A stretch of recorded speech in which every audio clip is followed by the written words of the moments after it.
I say, y'all know what? Even with Gary's memory gone, he still can't stay away from this girl. But out and all. But hey, y'all, welcome back to another review of Life with Chessie for Tyler Perry Sistas Season 8, Episode 9.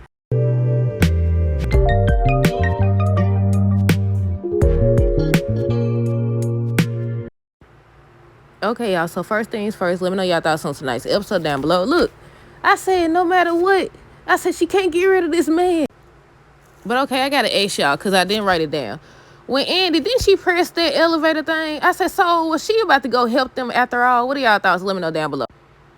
Okay, on tonight's episode, Jordan and Penelope. So he was telling her, he was asking her, why she was there. Was she there to finish the job or whatever? She told me something she don't know. She feels like she blacking out, and she been doing it ever since, she lost the baby. She ends up telling Jordan that Agent Watts took her to a doctor, and the doctor prescribed some type of sleeping pills. Then she ends up saying she followed Gary to the bank with Hall.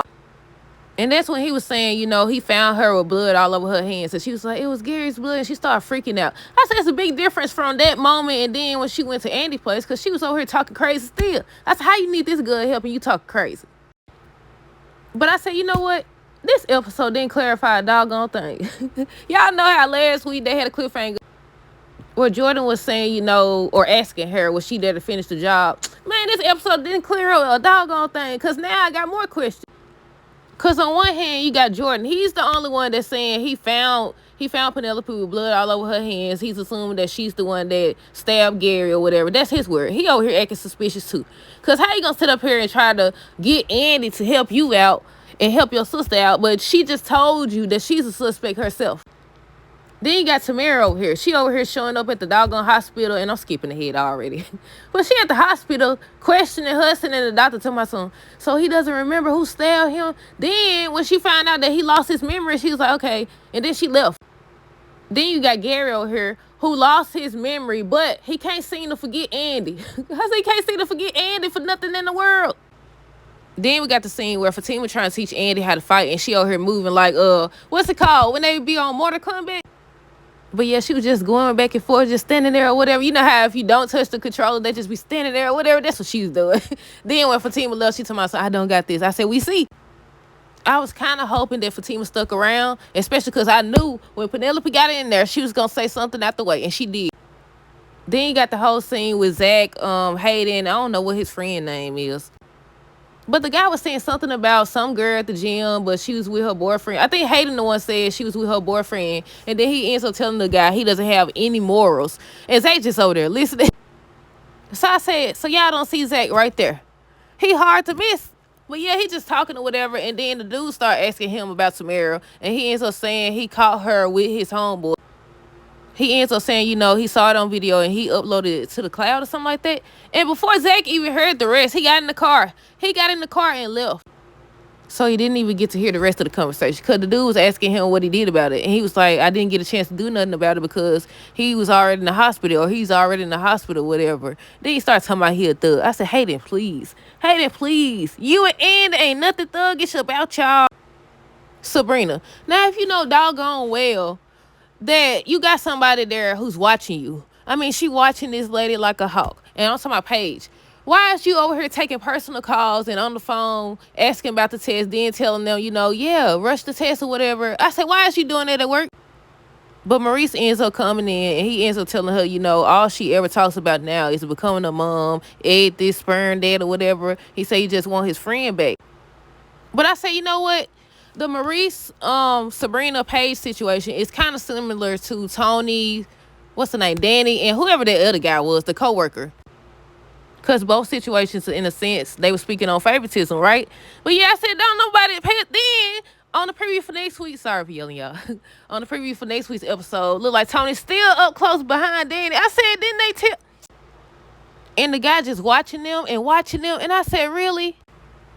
Karen ends up telling Aaron about the business plan, and then might as well go and get them out the way because not too much happened with them. But yeah, they end up telling him about the business plan. Then they end up talking about the lady that came in trying to con them, and basically he felt some type of way because they didn't inform him. And what was Pam saying something about you supposed to be a silent partner or something like that? And he said moving forward he wants to know what goes on. I think the only other thing that happened with them is that Karen felt the baby kick, and that's when Aaron, was feeling the baby kick, and Zach walked in. Cause Zach was on the phone with Fatima, and he asked if it was okay if he stopped by to check on the babies. Look like on next week's episode, he gonna say he want to feel the baby kick or whatever. And then what Aaron said, baby daddy number 2, and Zach made a face. I said, here we go. Danny's coworker ends up congratulating her about getting into the program. Then I said he switched up real fast, but you could tell because he was watching her last week's episode, right? But yeah, he ends up congratulating her. Then he starts to question her about, how she got into the program. Mentions, Tony. He don't say the name, but he was saying he heard this and he heard that. He basically accuses her of sleeping her way to the top, y'all. Hudson thinks that Gary faking. He ends up going in there and he was like, you really had them fooled. And he kept telling Gary he could stop now they're gone or whatever. And he was like, are we friends? And then he was like, what he said, you could leave or whatever. But the part that got me is when after he told him to leave, they didn't go back to it immediately. But the end part, he went in the room, Gary was gone. At first I thought the lady was going to say she doesn't have any record of Gary being there. And I said, what they trying to pull? But what gets me is the fact that Hudson did all that talking and doing all that to keep Andy away from Gary. And as soon as he woke up, he had you call her. And not only that, he dismissed you and went all the way over there where she at. But Agent Watts ends up telling Penelope that he wants to see her, so she starts freaking out. Jordan says he has a plan. So he calls Andy, talking about he needs some help. And I said, help yourself. Danny and the co-worker was going back and forth, and that's when Tony stepped in. He ends up telling the guy about himself. But he ends up telling Danny that he thinks they need to take things down at work or whatever. I said take things down. Turn things down. Basically stop all the flirting and inappropriate stuff they got going on.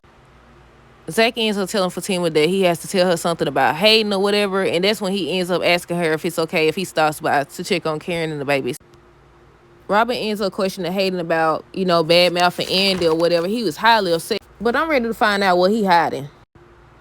He ends up giving Hayden one more chance or whatever. He told him to stop bad mouthing Andy and take it easy on Fatima.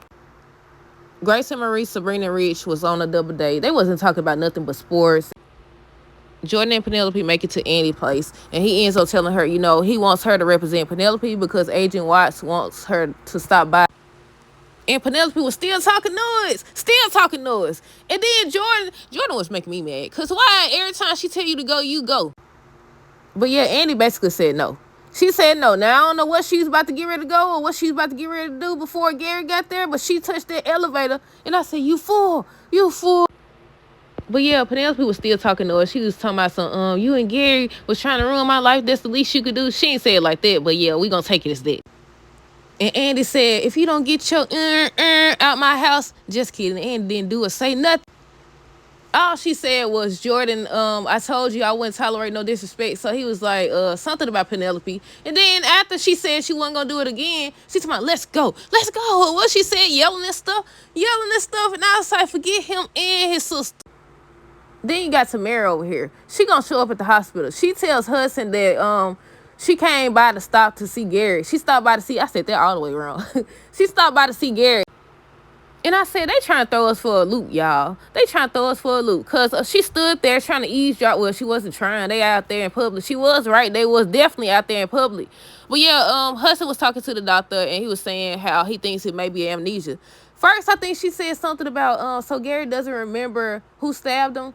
Then, as she found out about the amnesia and he can't remember anything, she ends up leaving, and that's why I said they trying to throw us for a loop. I don't know who did it. It could be Agent Watts. It could be Robin. It could be Hayden. It could be Gary and Hudson. It could be Jordan. We don't know. But yeah, Hudson went back in the room to see Gary or whatever, and he was gone. He was up out of there. You know where he at? Butt naked. Not butt naked, but with his booty out. That's what it looked like. He back in Andy's face. You can't remember nobody else, but you remember Andy. I said, ain't that something? The way she turned around, I said he should have hit her with a honey, I'm home. But yeah, I skipped the part. She was on the phone trying to call Robin. I'm assuming she trying to tell him that Jordan came by, Jordan and Penelope, and they want her to represent Penelope. And when she went over there and pressed the elevator button, I was like, Robin gonna stop her. He gonna make it in time to stop her. But no, it was Gary. And it's one last part that I skipped over. Robin ends up telling Fatima that she shouldn't have any more problems with Hayden or whatever. So when she got out of there, he ends up asking her to look over the Rooster Rich's paperwork. And I said, if she finds any error, the first thing they gonna say is she did that on purpose. But yeah, that's it. Let me know y'all thoughts on this episode down below. Stay tuned for the next review. Until next time, deuces, have a great rest of the night and be safe.